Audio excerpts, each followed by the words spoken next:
Buenas tardes. El día de hoy vamos a hablar sobre la enfermedad pulmonar obstructiva crónica, la bronquitis crónica y el enfisema.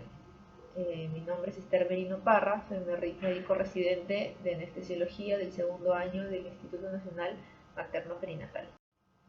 Como contenido tenemos el enfisema y la bronquitis crónica, ¿no? En la definición, los factores de riesgo, factores anestésicos, la evaluación preoperatoria y la elección de la técnica anestésica.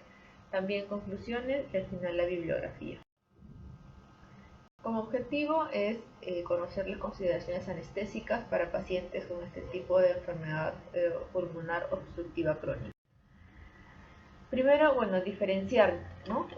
Ambas constituyen la enfermedad pulmonar obstructiva crónica, pero son distintos, ¿no? En tanto el enfisema como la bronquitis crónica. El enfisema, vamos a ver que afecta a los alvéolos pulmonares, ¿no?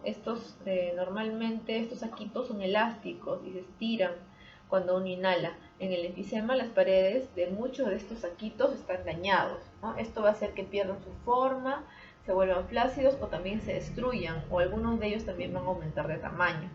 En el caso de la bronquitis crónica va a ser una expectoración, tos con expectoración crónica, ¿no? De al menos 3 meses al año o durante 2 años consecutivos.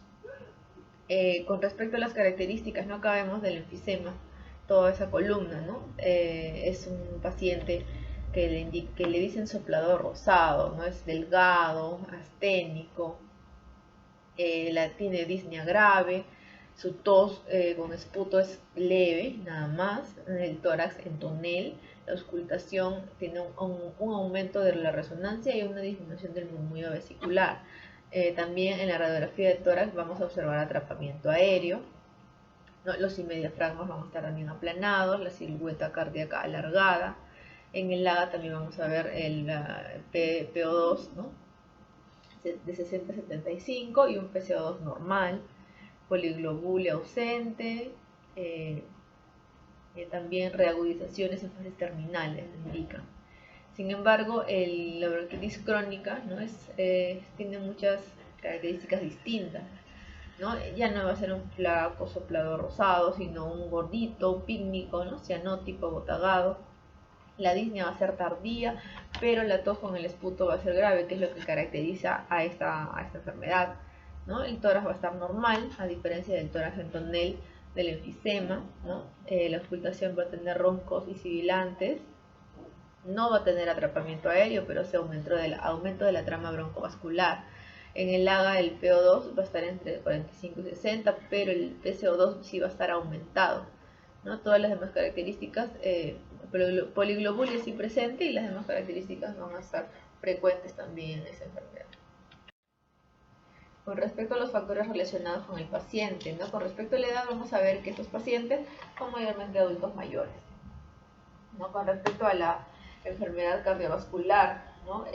Va a ser común la cardiopatía isquémica, arritmias también, insuficiencia cardíaca, ¿no? El consumo del tabaco también es otro factor de riesgo, ¿no?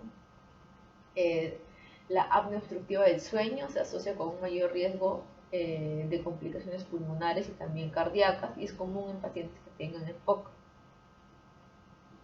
Estos factores de riesgo para nosotros va a ser muy importante en la consulta preanestésica, ¿no? Los objetivos de esta consulta preanestésica previa a la anestesia, ¿no? Como su nombre lo dice, son evaluar la gravedad de este paciente con EPOC, también las comorbilidades que tenga y que va a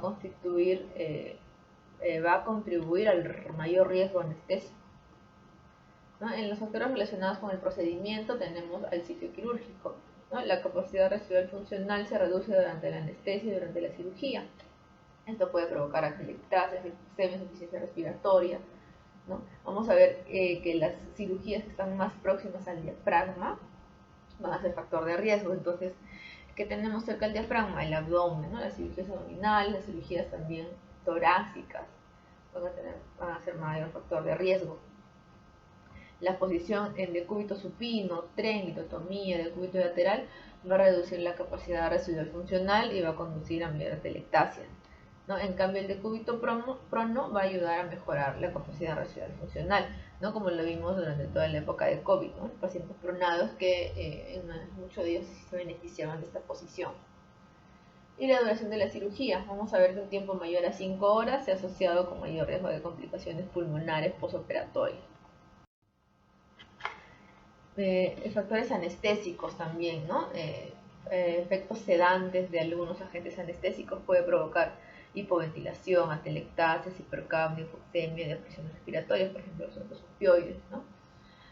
Manipulación de las vías respiratorias, ¿no? Nosotros manipulamos la anestesia general, por ejemplo, en la laringoscopía, en la intubación, también en la extubación, y esto puede provocar broncoconstricción inducida por los reflejos, ¿no?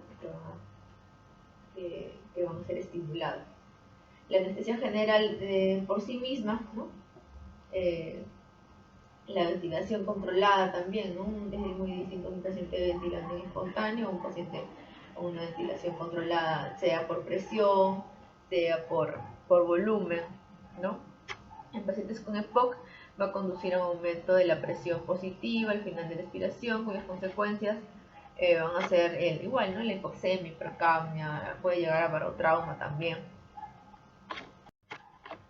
En la evaluación preoperatoria, ¿no? Vamos a ver importante la historia, el examen físico, ¿no? Tenemos que ver, como le indiqué hace un momento, la gravedad del paciente, ¿no? que tiene EPOC, para ver qué medidas vamos a adoptar durante el acto anestésico. Las pruebas de laboratorio también, ¿no? Verificar el AGA, electrolitos, glucosa, hemoglobina, los gases arteriales, ¿no? Los resultados del AGA pueden usarse para identificar qué pacientes van a necesitar una monitorización, ¿no? Más intensa, más invasiva, oxigenoterapia, ventilación no invasiva también. La radiografía de tórax no está indicada de rutina, pero puede obtenerse en pacientes que vemos que van empeorando sus síntomas respiratorios, ¿no?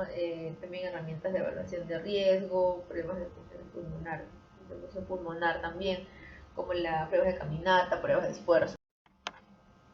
Con respecto a los medicamentos perioperatorios, vamos a ver que los broncodilatadores, los glucocorticoides inhalados, vamos a ver que estos sí nos van a ayudar, ¿no? A disminuir las complicaciones pulmonares postoperatorias. Esos medicamentos se deben de continuar en el perioperatorio, ¿no? O sea, en la mañana antes de la cirugía y se tiene que reanudar ya poco después de la cirugía.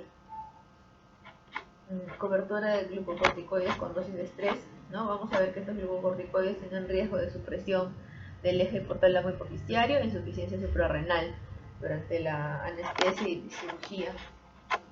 Otros medicamentos utilizados, ¿no? Crónicamente, por ejemplo la teofilina se debe suspender la noche anterior, terapia de reemplazo de nicotina también, ese sí se debe continuar.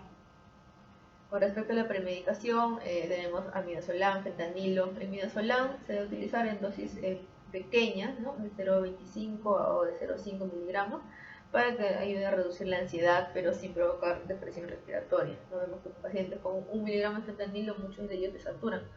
Entonces, dosis pequeñas. Con respecto al fentanilo también, ¿no? Sería adecuado si es que el paciente está con taquipneico, pero si es que esa taquipnea es por dolor, entonces le calmamos el dolor, un fentanilo, ¿no? Dosis de 25 a 50 microgramos, y eso nos puede ayudar. Ya que estos pacientes en este periodo perioperatorio son ansiosos, ¿no? Bueno, como cualquier persona, creo que se va a someter a una cirugía. Son ansiosos, le puede aumentar la frecuencia respiratoria, ese aumento de frecuencia respiratoria puede provocar hiperinsuficiencia pulmonar y puede agudizar más la disnea. Con respecto a la elección de la técnica anestésica, bueno, la técnica anestésica puede ser tanto regional o general, ¿no? En sí, de elección sería la anestesia regional si es que el procedimiento si es que es apropiado para el procedimiento, ¿no? Técnicas neuroaxiales o también bloqueo de nervios periféricos. ¿Esto por qué? Para evitar la estimulación de las vías respiratorias, ¿no? Ya hemos visto que esta estimulación de las vías respiratorias puede provocar, ¿no? Broncoespasmo, laringoespasmo, ¿no? Por la intubación, la extubación, ¿no? Todo eso. Entonces sería la anestesia regional en el caso que la cirugía sea apropiada para el tipo de cirugía. Y anestesia general, bueno, si es que la cirugía lo amerita, ¿no? Y también en pacientes que tienen un EPOC grave, también sería adecuado, ya que este paciente con EPOC grave no va a tolerar el decúbito, ¿no? Le va a dar ansiedad, falta de aire, entonces sería adecuado una anestesia general de inicio. En el manejo intraoperatorio, bueno, la monitorización, ¿no? El TCO2 muy importante, si es anestesia general, la saturación en ellos vamos a ver que no es muy elevada, ¿no? 88-92%, es adecuado para ellos. En las técnicas neurociales va a haber parálisis de los músculos accesorios respiratorios, puede haber, ¿no? Puede haber si hay un bloqueo alto, puede haber también hipotensión arterial, tenemos que manejar eso. Los bloqueos de los nervios periféricos, como puede ser anestésico o también analgésico, ¿no? Con respecto a la ventilación mecánica, se puede utilizar un modo de ventilación limitado, tanto por volumen o por presión, cualquiera de los dos, depende de la cirugía o depende del paciente, pero se debe mantener un volumen tidal adecuado y un PIP también adecuado, ¿no? Este PIP mayormente debería ser de 5 para mantener abiertas las vías respiratorias, evitar las atelectasias. Bueno, igual va a haber atelectasias, pero evitar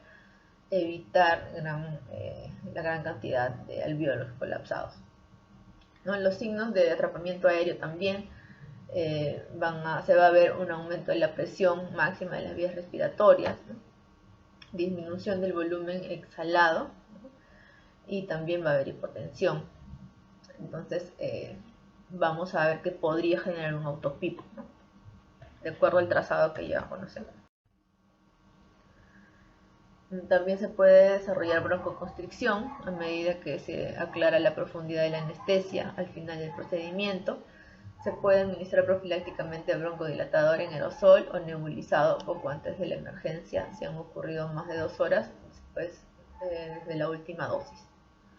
Y con respecto al manejo de la tensión posanestésica, el tratamiento en el periodo posoperatorio inmediato incluye la reanudación del tratamiento con broncodilatadores, ¿no? Glucocorticoides también inhalados, depende del tratamiento que ya tenga ese paciente.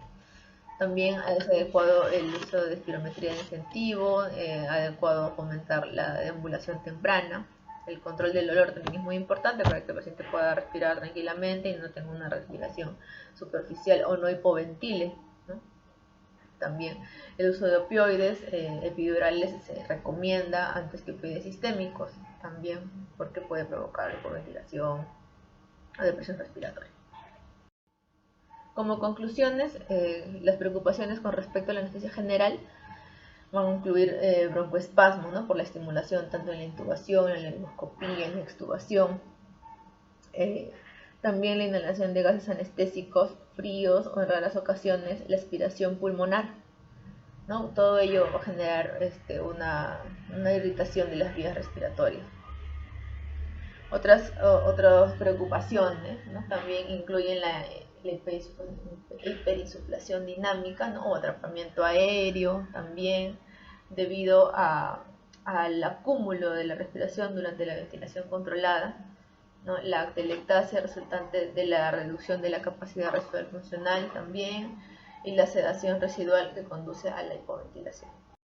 Esta es la bibliografía que he utilizado. Eso sería todo. Muchas gracias.